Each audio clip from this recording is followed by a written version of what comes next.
Hello everyone. तो आज हम स्टार्ट करेंगे क्लास 10 की मैथ्स। क्लास 10 की मैथ में आज हम एक न्यू सैम्पल पेपर स्टार्ट करेंगे जो 2026 का सैम्पल पेपर है, जिससे आपको बहुत हेल्प मिलेगी अपने बोर्ड के लिए। इसमें हम सबसे पहले क्या सॉल्व करेंगे, सेक्शन ए को सॉल्व करेंगे एज यूजुअल। इसमें सेक्शन ए में क्या होगा, 20 ऑब्जेक्टिव्स होंगे, जिसमें अगर आपने 20 के 20 अगर सही करे ऑब्जेक्टिव्स तो आपको 20 मार्क्स पूरे मिलेंगे। तो इसमें फर्स्ट वाला ऑब्जेक्टिव या फर्स्ट वाला क्वेश्चन इसमें क्या कह रहा है कि इफ ए इक्वल में 2 की पावर 2 इंटू 3 की पावर x और b इक्वल में इतना दे रहा है एंड c इक्वल में ये दे रहा है। तो हमें एलसीएम बता रहा है ए बी और सी का कितना है, 3780 है। तो हमें एक्स की वैल्यू को फाइंड करना है। हम जानते हैं एलसीएम क्या होता है। एलसीएम निकालते टाइम जितने भी हम लोग फैक्टर्स करते हैं उन सबको क्या करते हैं, लिख लेते हैं, और जो 2 बार होते हैं फैक्टर्स उन्हें एक बार लिखते हैं। अगर यहाँ पे हम ए बी सी का फैक्टर लिखे या LCM of A B C लिखे यहाँ पे, ये कितना हो जाएगा, 2 की पावर 2 इंटू 3 की पावर एक्स इंटू 5 इंटू में 7 क्या आ जाएगा यहाँ पे।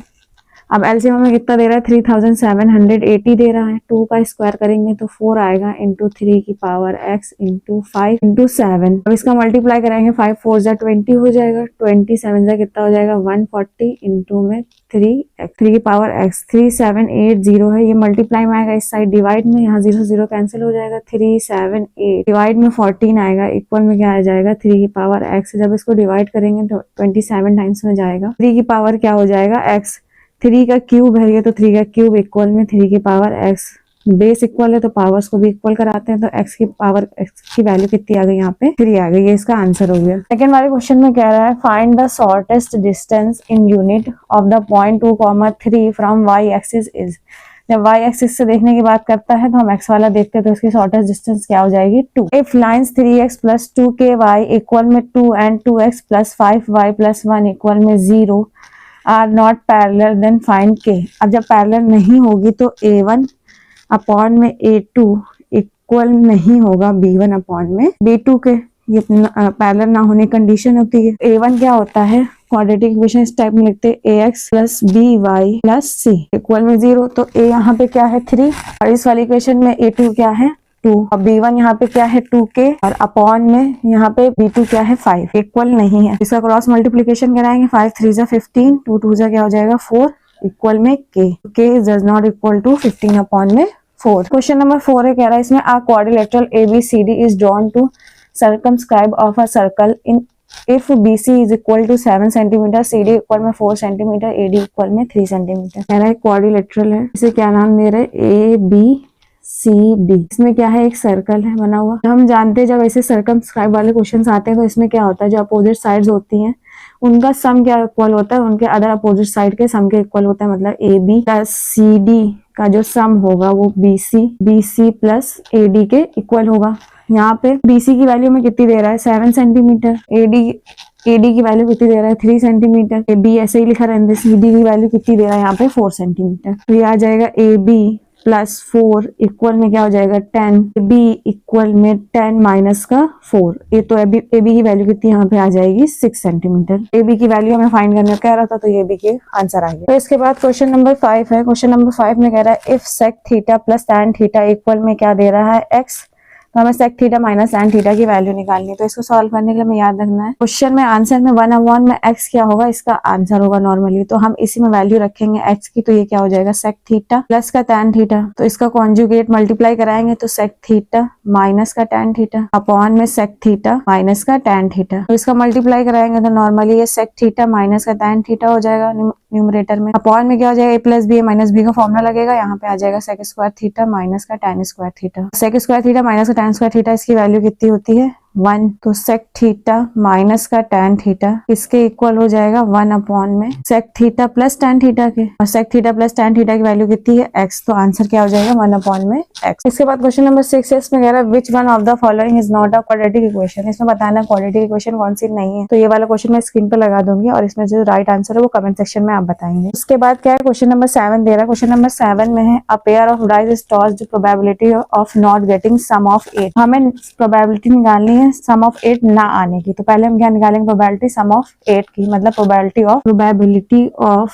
गेटिंग सम ऑफ 8 पहले हम ये निकालेंगे। तो सम ऑफ 8 कौन कौन से हो जाएंगे, 4,4 हो जाएगा एक, 3,5 5,3 6 2,6 एंड 6,2। मतलब टोटल कितने नंबर आ गए 2 2 4 1 5, तो फेवरेबल आउटकम 5, टोटल आउटकम्स कितने हो जाएंगे ये 36, क्योंकि हम क्या करते हैं n स्क्वायर करते हैं, तो n यहाँ पे नंबर्स कितने आ सकते हैं, इंडेक्स को थ्रो करने पे 6, तो 6 का स्क्वायर कितना हो जाएगा 36 हो जाएगा। तो 5/36 क्या है, प्रोबेबिलिटी ऑफ गेटिंग 8 आ गई। अब नॉट गेटिंग 8 के लिए हम क्या करेंगे, इसमें से इसको माइनस करा देंगे 1 से, तो 5 - 36 कराएंगे तो वैल्यू कितनी आ जाएगी 31/36। ये क्या हो जाएगा इसका आंसर। उसके बाद क्वेश्चन नंबर 8 में कह रहा है इफ 2 sin 5x इक्वल में √3, तो फाइंड x की वैल्यू यहाँ पे फाइंड करनी है। तो यहाँ पे क्वेश्चन को जब हम सॉल्व करेंगे तो 2 sin 5x इक्वल में √3, तो 2 मल्टीप्लाई में साइड आएगा डिवाइड में, sin 5x इक्वल में क्या आ जाएगा √3/2 के, तो sin 5x ऐसे ही लिखा रहने देंगे, sin √3/2 किसकी वैल्यू हो जाएगी sin 60 की, तो साइन से साइन इंडिविजुअली कैंसिल हो जाएगा, तो 5x इक्वल में कितना आ जाएगा 60, और जब इसको सॉल्व करेंगे तो कितना आ जाएगा 12 डिग्री। यही क्या हो जाएगा इसका आंसर। इसके बाद क्वेश्चन नंबर 9 में कह रहा है the sum of 2 number is 1215 and their HCF is 81, then find the pairs of such numbers. मतलब पेयर में निकालने नंबर्स हम लेट कर लेंगे, जो पेयर ऑफ नंबर है वो क्या है x, y है, मतलब पहला नंबर x और दूसरा नंबर y है। तो हमसे क्या कह रहा है the sum of the pair of number and their HCF is 81। अब एचसीएफ क्या होता है, एचसीएफ में कुछ चुनिंदा फैक्टर्स को हम लोग लेते हैं, तो हमें पेयर्स ऑफ नंबर कह रहा था, तो वो क्या लेट करें हमने x, y, तो पहला नंबर क्या हो जाएगा, एचसीएफ क्या था 81। अब एचसीएफ अगर एलसीएम क्या था, तो नॉर्मली एलसीएम क्या होता है, जो टोटल नंबर्स होते हैं उन्हें हम लेते हैं, लेकिन एचसीएफ में क्या होता है, सिर्फ हम लोग कुछ फैक्टर्स को चूज करके लिखते हैं एचसीएफ में, तो इसलिए 81x लिखा, क्योंकि यहाँ पे कुछ और नंबर भी होगा जो हम लोग ने एचसीएफ में चूज नहीं करा होगा। ऐसे ही जो सेकंड वाई डिजिट होगी उसको भी 81y लेंगे, क्योंकि क्या है एचसीएफ है, मतलब दोनों में क्या कर रही है 81 बिलोंग कर रही है, तो 81y लिखा। फिर इसमें क्वेश्चन में क्या कह रहा था the sum of 2 number is 1215, तो इसे 1215 करा। इसको सॉल्व करेंगे तो x प्लस वाई 81 से डिवाइड करेंगे, तो 81 से डिवाइड करने पर x प्लस वाई कितना आ जाएगा यहाँ पे 15। इसमें हमसे क्या कह रहा था पेयर्स फाइंड करने के लिए, तो पेयर्स कौन कौन से हो जाएंगे x, y के जो 15 आए, एक तो 4, 11 हो जाएगा, एक 2, 13, 1, 14 एंड 7, 8। टोटल कितने पेयर्स हो जाएंगे 4 पेयर्स हो जाएंगे 15 के। ये आंसर हो जाएगा इसका। इसके बाद वाले क्वेश्चन में क्या कह रहा है if the area of the base of a right circular cone is 51 centimetre and its volume is 85 centimetre, तो हमें इसकी हाइट को फाइंड करना है अकॉर्डिंग टू क्वेश्चन। इसकी हाइट को फाइंड करने के लिए हम सबसे पहले क्या करेंगे, सर्कुलर एरिया का फॉर्मूला क्या होता है πr² इक्वल में कितना दे रहा है हमें यहाँ पे 51 सेंटीमीटर स्क्वायर, और हम जानते हैं वॉल्यूम का फॉर्मूला क्या होता है कोन के लिए, वॉल्यूम का फॉर्मूला होता है 1/3 πr² h।